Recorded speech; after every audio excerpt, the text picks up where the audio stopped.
భద్రాద్రి కొత్తగూడెం జిల్లా Palvancha press club నందు కొత్తగూడెం మాజీ ఎమ్మెల్యే వనమ వెంకటేశ్వర విలేకరుల సమావేశం నిర్వహించారు. ఈ సందర్భంగా ఆయన మాట్లాడుతూ వరంగల్లో జరిగే బీఆర్ఎస్ బహిరంగ సభ చారిత్రాత్మకమైందని, భారతదేశం మొత్తం వరంగల్ సభపై దృష్టి పెట్టిందని, తెలంగాణలోని ఊరువాడ కదులుతున్నాయన్నారు.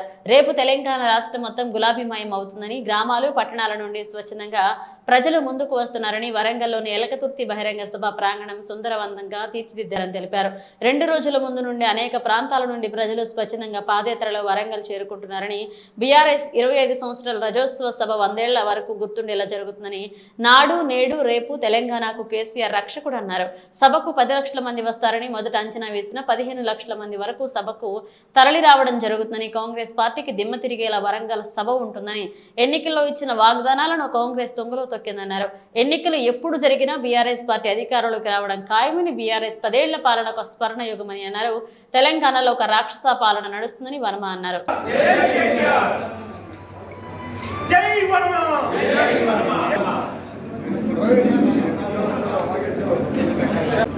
నమస్కారం. మొట్టమొదటిసారిగా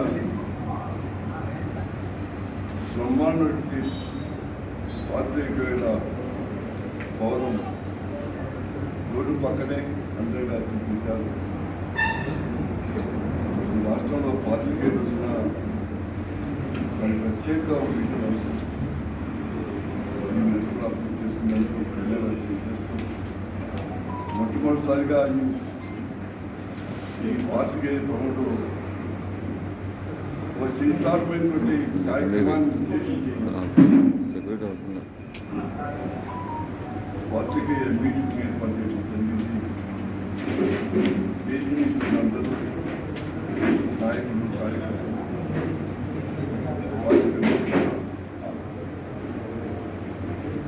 రేపు అనగా 27వ తారీఖు వరంగల్లో జరిగేటువంటి బహిరంగ సభని చరిత్రాత్మక కానీ విని ఎరగని రీతిలో రాబోయే 100 సంవత్సరాలకి కూడా చెరిగిపోయిన విధంగా ఈ సభ ఏర్పాటు చేయడం జరిగింది. ఒక చరిత్రాత్మక సమావేశం వరంగల్ సభ. లోపల ఎంతో మంది ఎన్నో పార్టీలు ఉన్నా చేసిన ఇటువంటి సభ మొట్టమొదటిగా దాదాపు 15 లక్షలు 10 లక్షలు అనుకున్నాము. కానీ 15 లక్షల మంది రేపు మీటింగ్లో జరగబోతాము. ఎక్కడ జనం ప్రపంచనం, ఏ ప్రాంతం చూసినా, తెలంగాణలో ఏ ప్రాంతం చూసినా, ఏ వార్డు చూసినా, ఏ గ్రామం చూసినా, ఏ పట్టణం చూసినా, ఏ పంట చూసినా రేపు జరగబోయే చైత్రాత్మక సభని ప్రజలు చర్చించుకుంటున్నారు. ఎవరికి పాటు మేము వెళ్ళాలి, ఈ సభను చూడాలి, కేసీఆర్ యొక్క ప్రసంగాన్ని వినాలి. ఈ చరిత్రాత్మకమైనటువంటి యొక్క కార్యక్రమంలో మేము కూడా పాల్గొనాలనే ఉద్దేశంతో ప్రతి గ్రామం, ప్రతి పల్లె, ప్రతి వాడ, ప్రతి బస్తీ కూడా ఎవరికి వాళ్ళు స్వయంగా ముందెళ్తే బాగా ఉంటుంది, మేము ఈ సభకి ముందుండాలనే ఉద్దేశంతోనే రేపు ఈ సభ ఏర్పాటు చేయడం జరుగుతుంది. విభిన్నంగా రాబోయే రోజుల్లో ఇటువంటి సభ నవ్వుతో నభవిష్యత్తు విధంగా సభ జరగబోతుంది. మరి మాజీ ముఖ్యమంత్రి టీఆర్ఎస్ పార్టీ నాయకుడు, మనందరికీ ఆదర్శ నాయకుడు ఉన్నటువంటి ఈ సభను వినాలి, ఈ సభను చూడాలి. ఏమో బ్రహ్మాండంగా అంటున్నారు ఎవరికి వాళ్ళు. ఏ గ్రామం చూసినా, ఏ పల్లె చూసినా, ఏ పట్టణం చూసినా అందరూ చూడాలి, మేము చూడాలి. మాజీ ముఖ్యమంత్రి కేసీఆర్ యొక్క సభని, ప్రసంగాన్ని వినాలని వరకు చూస్తున్నారు.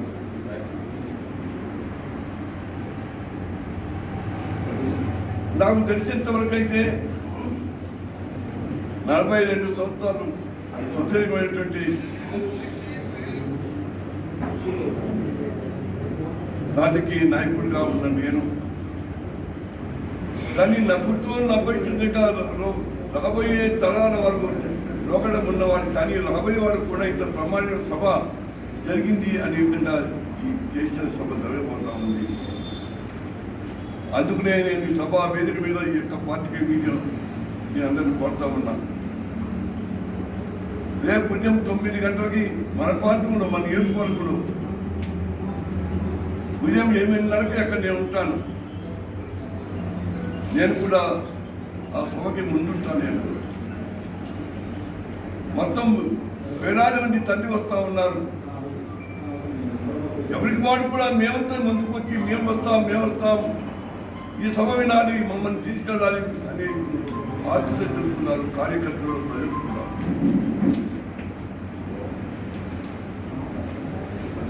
రెండు రోజుల నుంచి నేను అక్కడ పోతే మళ్ళీ ఈ యొక్క అవకాశం దొరుకుతుందో ముందుండాలని ఉద్దేశంతో 2 రోజుల నుంచే పాదయాత్రగా తనం తగ్గి వస్తా ఉన్నారు. ఈ సభా వేదిక ఎవరికాడు ముందుండాలి. మేము ఈ సభను చూడాలి, ప్రసంగం వినాలి. ఈ సభ జనం నప్పుతో నా భవిష్యత్తు జగన్ సభ బ్రహ్మాండంగా జరగబోతా ఉంది.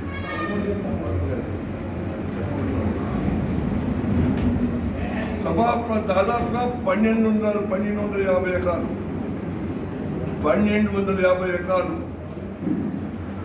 స్వచ్ఛందంగా ఈ 1250 ఎకరాల్లో ఉన్నటువంటి రైతులు పూర్తిగా ఎవరి వాడు ఫ్రీగా ఎవరి వాడు వచ్చి మేము మా స్థలం ఇస్తామని చెప్పి 1250 ఒకే వేదిక మీద ఉండి ఒకే విధంగా మరి సభ జరగబోతా ఉంది. ఈ 1250 ఎకరాల్లో రైతులు అనుకున్నారు, పేద చిన్న రైతులున్నా కూడా ఈ సభా వేదికని మేము ఇస్తాం, మా స్థలం ఇస్తామని చెప్పి 1250 ఎకరాన్ని ఒకే విధంగా చదువును చేసి చుట్టూ మొత్తం పహారీలాగా అందరి విధంగా అద్భుతంగా తీర్చిదిద్దే విధంగా 1250 ఎకరాల్లో సభ జరగబోతుంది.